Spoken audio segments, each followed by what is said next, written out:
Bonsoir fidèles abonnés de l'Alliance TV. Ces informations sont vraies, ne les prenez pas comme des sketchs. C'est vraiment des informations vraies et je pense que c'est fini pour ce type. Je vous laisse suivre, écoutez. La récréation.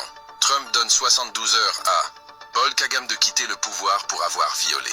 L'accord de Washington, sinon de l'apocalypse, s'abattra sur Kigali. Le ton se durcit à Washington contre le président rwandais Paul Kagame. Dans une déclaration au vitriol publiée sur les réseaux sociaux, Von Batten, figure influente proche des cercles politiques américains, a appelé sans détour à la fin du régime de Kigali, accusant le chef de l'État rwandaise d'avoir trahi la confiance des États-Unis et du président Donald Trump. Selon Von Batten, malgré les réserves exprimées par plusieurs responsables à Washington, y compris le gouvernement de la République démocratique du Congo, l'administration Trump aurait fait le choix de donner une chance à Paul Kagame dans l'espoir de mettre fin à la guerre dans l'Est de la RDC. Le président Donald Trump, un homme de paix et un véritable défenseur de la fin des conflits, a cru qu'il fallait donner une chance à Kagame, affirme-t-il. Mais cette tentative de médiation aurait, selon lui, échoué.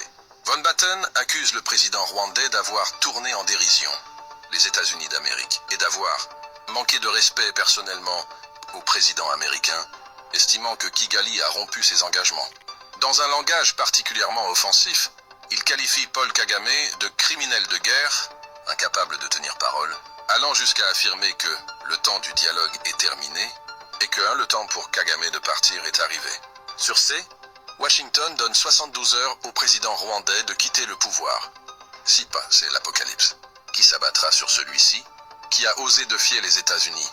La déclaration prend également une tournure personnelle, Von Batten évoquant un épisode controversé au cours duquel Paul Kagame aurait évité de se rendre au Congressional Prayer Breakfast, interprété par ses détracteurs comme un signe de faiblesse politique. On ne peut pas apaiser un homme qui se montre dur sur scène, mais qui, en réalité, est un lâche, écrit-il. Cette sortie marque un changement notable de ton dans certains cercles américains, alors que Kigali bénéficiait jusqu'ici d'une image relativement favorable auprès de partenaires occidentaux.